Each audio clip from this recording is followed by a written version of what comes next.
களுக்கு வணக்கங்கள் மற்றும் ஒரு வணக்கமும் டிவி நிகழ்ச்சியின் வாயிலாக உங்களை சந்திப்பதில் மகிழ்ச்சி. இன்றைக்கு புலர்ந்திருக்கக்கூடிய பொழுதானது அனைவரது வாழ்விலும் மங்களமும் சுபீட்சமும் உடைய நல்ல பல சுப காரியங்கள் நடைபெறக்கூடிய நல்லதோர் நாளாக அமைய எல்லாம் வல்ல இறைவனை பிரார்த்திப்பதோடு இன்றைய தினத்திலே பல்வேறு சுப காரியங்களில் ஈடுபட்டு கொண்டிருக்கக்கூடிய நேயர்கள் சொந்தங்கள் யாவருக்கும் ஓம் தொலைக்காட்சி சார்பாக வாழ்த்துக்களையும் கூறிக்கொண்டு இன்றைய இந்த நிகழ்ச்சியினுடைய முதற் பகுதியான இன்றைய நாள் தொடர்பான தகவல் பகுதியுடன் இணைந்திருக்கலாம்.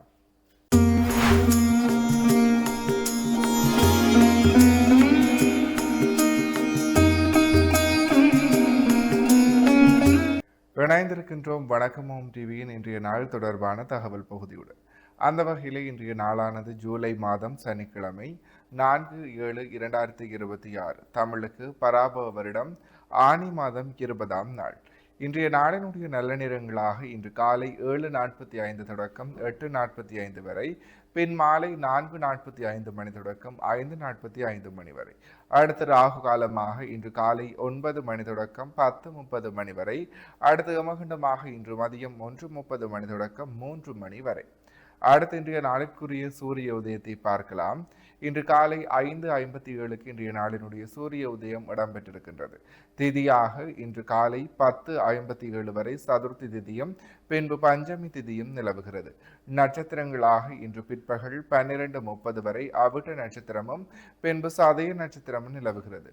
சந்திராஷ்டிரம் நட்சத்திரங்களை பார்க்கலாம். இன்று பிற்பகல் 12:30 வரை புனர்பூச நட்சத்திரமும் பின்பு பூச நட்சத்திரமும் நிலவுகிறது. புனர்பூசம் மற்றும் பூச நட்சத்திரத்தில் உள்ளோர் செய்கர்மங்கள் யாவற்றிலும் நிதானத்துடனும் பொறுமையுடனும் செயலாற்றல் சிறப்பு. எனவே நேயர்களே, இவைதான் இன்றைய நாள் தொடர்பான தகவல் பகுதிகள் ஆகும். தொடர்ந்து வணக்கமும் டிவி நிகழ்ச்சியினுடைய அடுத்த பகுதியான இன்றைய நாளிற்குரிய நற்சிந்தனை பகுதியுடன் இணைந்திருக்கலாம்.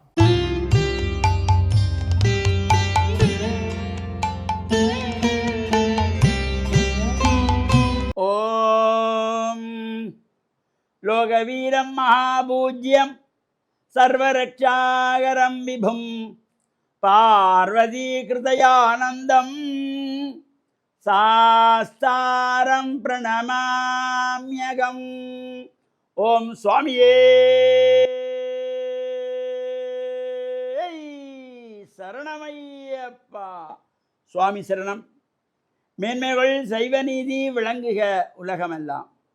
நோயற்ற வாழ்வே குறைவற்ற செல்வம்.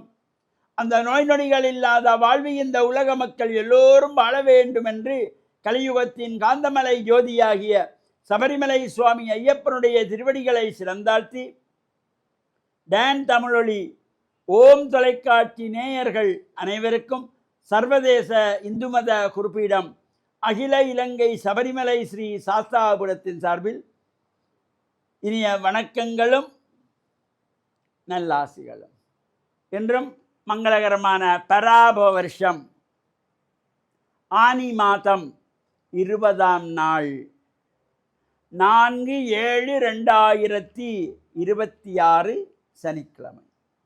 இன்று மலர்ந்திருக்கின்ற இன்றைய பொழுதும் நம் எல்லோருடைய வாழ்விலும் எல்லா விதமான சிறப்புகளும் வெற்றிகளும் கிடைக்க வேண்டும் என்று இறைவனை பிரார்த்தித்து இஷ்ட தெய்வங்களை குலதெய்வங்களையும் வழிபாடு செய்து பெற்றோர்கள் பெரியோர்களையும் வணங்கியவருடைய அன்பையும் ஆசியையும் பெறுகின்ற பொழுது எந்த நாளுமே நமக்கு நல்ல நாளாக அமைந்திடும். இந்த பெற்றோர்கள் பெரியோர்களுடைய ஆசி இறைவனுடைய பூர்ணமான அருள் நமக்கு கிடைத்தால் எந்த நாளும் நல்ல நாளாக அமைந்திடும்.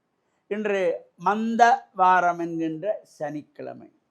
இந்த மந்த வாரத்தில் எந்த ஒரு சுபகாரியங்களும் செய்யக்கூடாது. இந்த சனிக்கிழமையிலே இறை வழிபாடுகள், சபரிமலை ஐயப்ப சுவாமியினுடைய பூஜை வழிபாடுகள், பஜனைகள், சனீஸ்வர பகவானுக்கு எள்ளெண்ணெய் தீபங்கள் ஏற்றி வழிபாடு செய்வது, இவ்வாறான இறை வழிபாடுகளுக்கு சிறந்த நாள். சனிக்கிழமையிலே எந்த சுபகாரியமும் செய்யக்கூடாது. ஆனால் இது செய்யக்கூடாது தெரிந்து கொண்டும் அதற்கு நாள் வைத்து கொடுக்கின்ற சோதரர்களும் இருக்கிறார்கள். திருமணத்தை நடத்துகின்ற பெற்றோர்களும் இருக்கிறார்கள். சனிக்கிழமையிலே கல்யாணம் பண்ணக்கூடாது, கிரகப்பிரவேசம் பண்ணக்கூடாது. ஆனால் சனிக்கிழமை எங்களுக்கு லீவு நாள், விடுமுறை நாள், அப்போ ஞாயிற்றுக்கிழமையும் வந்தவர்கள் நின்று செல்லலாம் என்று நாள் வைத்து கொள்வார்கள். தவறு. திருமணம் என்பது ஆயிரங்காலத்து பயிர். அவ்வாறான அந்த ஆயிரங்காலத்து பயிர் அதற்கு எடுக்கிற நாள் நட்சத்திரம் முகூர்த்தம் நல்லதாக அமைய வேண்டும். திதி வார நட்சத்திர யோக கரணமன் ஐந்தும் சேர்ந்து தான் முகூர்த்தம். அந்த வாரம் கிழமைகள் நல்லதாக அமையாவிட்டால் வாழ்வில் அவர்களுக்கு சிறப்பு இல்லாமல் போய்விடும். எனவே இந்த சனிக்கிழமையிலே எந்த ஒரு சுப காரியமும் செய்யக்கூடாது. ஆலயங்களிலே கும்பாபிஷேகம் செய்யக்கூடாது. கும்பாபிஷேகத்துக்கான கிரியை ஆரம்பிக்கக்கூடாது. யாகத்தை ஆரம்பிக்கக்கூடாது. கிணறு வெட்டக்கூடாது. அத்திவாரம் போடக்கூடாது. புதுவனை புகுவிழா செய்யக்கூடாது என்று இவ்வாறெல்லாம் முன்னோர்கள் சொல்லி வைத்திருக்கிறார்கள். நாம் அதையெல்லாம் விடுத்து நம்முடைய வசதிக்காக சிலவற்றை மாற்றிக்கொண்டிருக்கிறோம். தவறு. இதில் வருகின்ற பின்னாலே வருகின்ற கஷ்டங்கள் அதை அனுபவிக்கின்ற பொழுது நாம் நாள் நட்சத்திரத்தை குறை சொல்லி வேலை இல்லை. நாம் செய்கின்ற தவறுகளை புரிந்து கொள்ள வேண்டும். பெற்றோர்களை உணர்ந்து கொள்ள வேண்டும். சனிக்கிழமையிலே செவ்வாய்க்கிழமையிலே எந்த ஒரு சுபகாரியமும் ஆரம்பிக்கக்கூடாது, செய்யக்கூடாது. சனிக்கிழமையில் இறை வழிபாடு, சனீஸ்வர பகவானை வழிபாடு செய்யுங்கள், எல்லா தோஷங்கள் நீங்கிவிடும். சனிக்கிழமையில் எண்ணெய் வைத்து ஸ்நானம் செய்யுங்கள், உடல் ரீதியான ரோகங்கள் நீங்கிவிடும். அவ்வாறு இந்த பொதுவாக இந்த ஜாதக ரீதியாக நட்டமத்தி சனி, 7.5 நாட்டு சனி, எண்மத்தி சனி, லக்னத்து சனி, 2ஆம் இடத்தில் சனி, அர்த்தாஷ்டமத்தி சனி என்று சோதரர்கள் சொல்லிக்கொள்வார்கள். அவ்வாறு அந்த சனி தோஷங்களெல்லாம் நீங்குகின்ற வகையில் தான் இந்த சனிக்கிழமையிலே சனீஸ்வர பகவானுக்கு கருப்பு பட்டு சாத்தி அல்லது நீல நிற பட்டு சாத்தி எள்ளெண்ணெய் தீபங்கள் ஏற்றி வைத்து கருங்குவளை மலர்கள், பன்னி பத்திரங்கள் வெற்றினாலே அர்ச்சனை வழிபாடு செய்து எள் கலந்த சாதம் நிவேதனமாக வைத்து எள்ளு சாதம் அதை காக்கைக்கு உணவாக கொடுக்கின்ற பொழுதும் இந்த தோஷங்கள் எல்லாம் குறைந்து வருகின்ற தாக்கங்கள் குறைவடையக்கூடியது.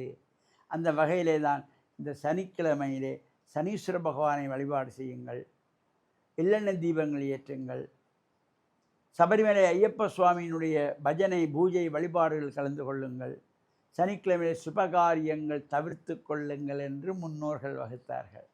இந்த எண்ணெய் ஸ்நானம் செய்தால் உடல் ரீதியான ரோகங்கள் நீங்கும். அதனாலே தான் தமிழ் மூதாட்டி ஔவை அழகாக சொல்லியிருப்பாள், அறம் செய்ய விரும்பு ஆறுவது சினம் இயல்வது கரவேல் என்று ஒவ்வொன்றா சொல்லி சனி நீராடு, சனிக்கிழமையிலே எண்ணெய் வைத்து தலைக்கு தோயவனும்.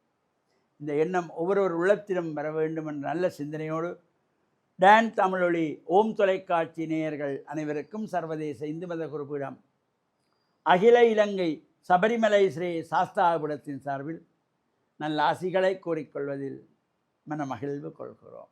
சர்வே ஜனாக சுகினோ பவந்து சமஸ்த சன்மங்களானி சந்து சுபம்.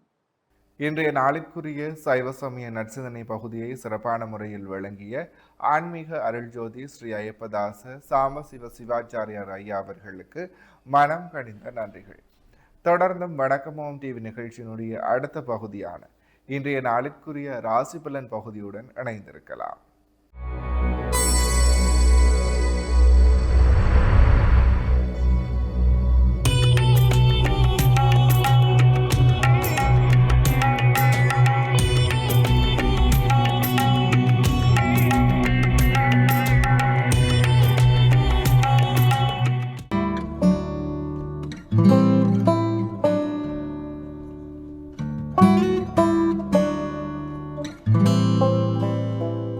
ஓம் தொலைக்காட்சி நேயர்களுக்கு இனிய காலை வணக்கம். இன்றைய நாள் 4/7/2026. மேடராசி அஸ்வினி பரணி கார்த்திகை கொண்டவங்களுக்கு இன்றைய நாளில் சற்று சிரமங்கள் இருக்கும், தடைகள் இருக்கும். எடுக்கின்ற முயற்சிகளிலே பொறுமையோடும் நிதானத்தோடும் செயல்பட வேண்டும். இடபராசி கார்த்திகை 2, 3, 4, ரோகிணி மிருகச்சிடம் 1, 2 கொண்டவங்களுக்கு இன்றைய நாளே நல்ல அனுகூலங்கள் உண்டு, தொழில் மேன்மை உண்டு, பணவரவு உண்டு, உறவினர் மூலம் நன்மைகள் உண்டு. மிதுனராசி மிருகத்திடம் 3, 4, திருபாதிரை புனர்பூசம் 1, 2, 3 கொண்டவங்களுக்கு இன்றைய நாளே சிரமங்கள் இருக்கும், தடைகள் இருக்கும், முயற்சிகளில் இழுபறிகள் இருக்கும், மந்த நிலைகள் இருக்கும், நிதானம் தேவை. கடகராசி புனர்பூசம் 4, பூசம் ஆயில்யம் கொண்டவங்களுக்கு இன்றைய நாள் சிரமங்களை கொடுக்கும், தடைகளை கொடுக்கும். எடுக்கின்ற முயற்சிகளில் சிக்கல்கள் இருக்கும், நிதானத்தோடு செயல்படுங்கள். சிம்மராசி மகம் பூரம் உத்தரம் ஒன்று கொண்டவங்களுக்கு இன்றைய நாள் வெற்றி நாளாக அமையும். தொழில் முன்னேற்றம் உண்டு, பணவரவு உண்டு, எடுக்கின்ற முயற்சிகள் சிறப்புகளை தரும். கன்னிராசி உத்தரம் 2, 3, 4 அத்தம் சித்திரை 1, 2 கொண்டவங்களுக்கு இன்றைய நாள் வெற்றி நாளாக அமையும். தொழில் முன்னேற்றம் உண்டு, குலதெய்வ வழிபாடு நன்மைகளை கொடுக்கும், எதிர்பாராத நன்மைகள் அமையும். துலாம் ராசி சித்திரை 3, 4 சுவாதி விசாகம் 1, 2, 3 கொண்டவங்களுக்கு இன்றைய நாள் மேன்மையின் நன்மையின் தரும், தொழில் முன்னேற்றம் உண்டு, பணவரவு உண்டு, எதிர்பார்ப்புகளில் நல்ல வெற்றிகள் கிடைக்கும். விருச்சிக ராசி விசாகம் 4 அனுசம் கேட்டை கொண்டவங்களுக்கு இன்றைய நாள் நல்ல அனுகூலங்களை கொடுக்கும், நன்மைகளை கொடுக்கும், தொழில் முன்னேற்றங்களை கொடுக்கும், சிறப்புகள் உண்டு. தனுசு ராசி மூலம் பூராடம் உத்திராடம் 1 கொண்டவங்களுக்கு இன்றைய நாளில் சிரமங்கள் இருக்கும், தடைகள் இருக்கும், காரியங்களிலே மந்த நிலைகள் இருக்கும். சற்று பொறுமையோடு நிதானத்தோடும் செயல்பட வேண்டும். மகர ராசி உத்திராடம் 2, 3, 4 ரோகிணி மகர ராசி உத்திராடம் 2, 3, 4 திருவோணம் அவிட்டம் 1, 2 கொண்டவங்களுக்கு இன்றைய நாளே சற்று அலைச்சல்கள் இருக்கும், காரியங்கள் இருக்கும், தடைகள் இருக்கும், நிதானத்தோடு செயல்பட வேண்டும். கும்பராசி அவிட்டம் 3, 4 சதயம் பூரட்டாதி 1, 2, 3 கொண்டவங்களுக்கு இன்றைய நாளே வெற்றிகள் உண்டு, நன்மைகள் உண்டு, தொழில் முன்னேற்றம் சிறப்பாக இருக்கும். மீனராசி புரட்டாதி 4 உத்திரட்டாதி ரேவதி கொண்டவங்களுக்கு இன்றைய நாளே சிரமங்கள் இருக்கும், தடைகள் இருக்கும், காரியங்களிலே மந்தங்கள் இருக்கும், பொறுமையோடும் நிதானத்தோடும் செயல்பட வேண்டும். நன்றி.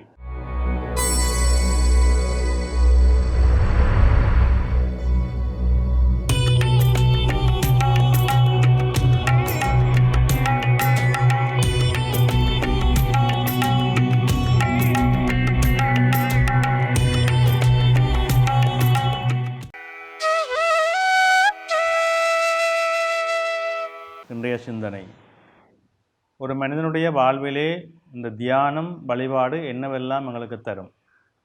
சிந்திக்க வேண்டிய ஒரு விடயம்.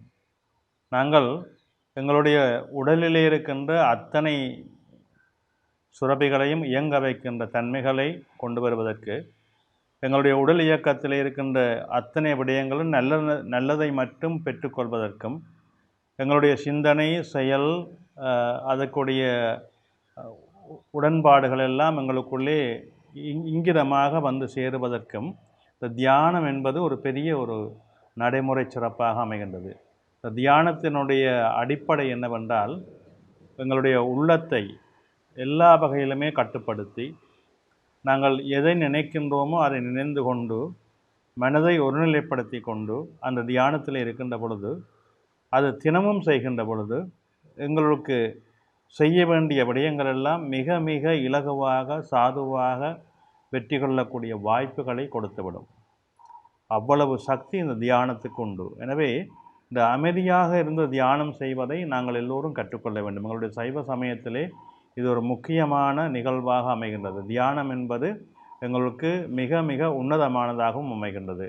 நாங்கள் அமைதியாக பொறுமையாக காலை வேளையில் எழுந்திருந்து தியானம் செய்வது என்பது மிகச் சிறப்பான ஒரு நடைமுறையாகும். அதாவது உங்களுடைய எண்ணங்கள் எல்லாம் ஒருநிலைப்படுத்துவதற்கு நீங்கள் என்ன செய்ய வேண்டும்? கண்களை மூடி தியானம் இருக்க வேண்டும். வேறு சிந்தனைகள், வேறு உங்களுடைய எண்ணங்களை சிதறடிக்கக்கூடிய வேறு நிலைகள் உங்களை தொட்டுக்கொள்ளாத வண்ணம் நீங்கள் இப்பொழுது வசதி வாய்ப்புகள் அதிகமாக உள்ளது. அதாவது நீங்கள் அந்த ஹெட்ஃபோன் என்று சொல்லக்கூடிய காதிலே அதை மாட்டிக்கொண்டு அதிலே தேவையான மந்திரங்களோ, அந்த தியானத்துக்குரிய மந்திரங்கள் நிறைய உண்டு, அவற்றை போட்டுக்கொண்டு உங்களுக்கு இஷ்ட தெய்வங்கள் எதுவோ அந்த தெய்வத்துடைய நாமத்தை போட்டுவிட்டு, உதாரணமாக ஓம் நம சிவாய, ஓம் நம சிவாய என்ற மந்திரத்தை, உங்களுக்கு விருப்பமான தெய்வம் ஓம் சரவணபவ, ஓம் கணபதியே நம என்று பல மந்திரங்கள் உள்ளன. அவற்றை தொடர்ந்து அதை காதிலே ஒழிக்கவிட்டு கண்களை மூடி தியானம் செய்து பாருங்கள். அந்த தியானத்தினூடாக அதை தினமும் செய்கின்ற பொழுது உங்களுடைய உடலிலே இருக்கின்ற செயல்பாடுகளிலே மாற்றங்களை நீங்கள் மிக மிக இலகுவாக புரிந்து கொள்வீர்கள். உங்களுடைய நடைமுறைகளிலே மாற்றம் வரும், பேச்சு நிலையிலே மாற்றம் வரும், செயல்பாடிலே மாற்றம் வரும். இவை அனைத்துமே உங்களை ஒரு புதிய நடைமுறைக்குள்ளே கொண்டு சென்றுவிடும். உங்களுடைய எண்ணங்களும் செயல்பாடுகளும் நடைமுறைகளும் மிகச் சிறந்ததாக நேர்த்தியாக அமைந்துவிடும். இதன் மூலமாக உங்களுடைய கோபம் கட்டுப்படும், பொறாமை கட்டுப்படும், தேவையற்ற விடயங்கள் சிந்தனைகள் கட்டுப்படும். நல்லனவற்றை மட்டும் நாங்கள் எடுத்துக்கொள்ளக்கூடிய வாய்ப்புகள் எங்களுக்கு அதிகமாக வரும். எனவே இந்த தியானத்தின் மூலமாக ஒரு மனிதன் பூரணமான நிறைவான பலனை பெறுகின்றான் என்பதிலே மாற்று கருத்து இல்லை. எனவே நீங்கள் எல்லோரும் அந்த தியானம் செய்வதை தவறாமல் செய்யுங்கள். அது உங்களுக்கு முழுமையான பலனை தரும். அதிலே அனுபவித்தவர்களுக்கு தான் அதை தெரியும். அந்த தியானம் என்பது மிக மிக உன்னதமானது. அதிலும் அது செய்ய வேண்டிய நேரம் மிக முக்கியமானது. அதிகாலையிலே குறிப்பாக 5:30 மணி 6 மணி இடைப்பட்ட நேரம், அல்லது 6 மணி தொடக்கம் 6:30 மணி இடைப்பட்ட நேரம். இந்த நேரங்களிலே நீங்கள் அதை செய்வதன் மூலமாக உங்களுடைய உள்ளத்தையும் மனதையும் உங்களுடைய செயல்பாடுகளையும் ஒரு வரையறைக்குள்ளே கொண்டு வரக்கூடிய வாய்ப்பை நீங்கள் பெறுகின்றீர்கள். எனவே தியானத்தின் மூலம் அதை நாங்கள் சிறப்பாக செய்து சிறப்பாக நன்மைகளை பெறலாம் என்பதை மனதிலே கொள்ளுங்கள். நன்றி. இன்றைய நாளிற்குரிய ராசி பலன் பகுதியை சிறப்பான முறையில் 12 ராசிகளுக்குமான பொது பலன்களை வழங்கிய ஸ்ரீ ராமதேவ லோகேஸ்வர குருக்கள் ஐயா அவர்களுக்கு மனம் நிறைந்த நன்றிகள். தொடர்ந்தும் நிகழ்ச்சியினுடைய அடுத்த பகுதியான இன்றைய நாளிற்குரிய திருக்குறளும் பொருளும் பகுதியுடன் இணைந்திருக்கலாம்.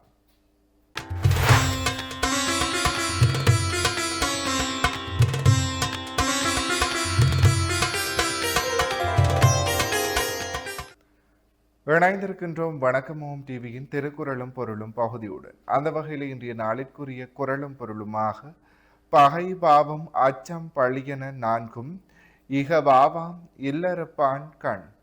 இக்குறளினுடைய பொருளாக பகை பாவம் அச்சம் பழி என்னும் இந்நான்கு குற்றங்களும் பின் மனைவியிடத்து நெறி தவறி நடப்பவனிடம் இருந்து நீங்காவாம்.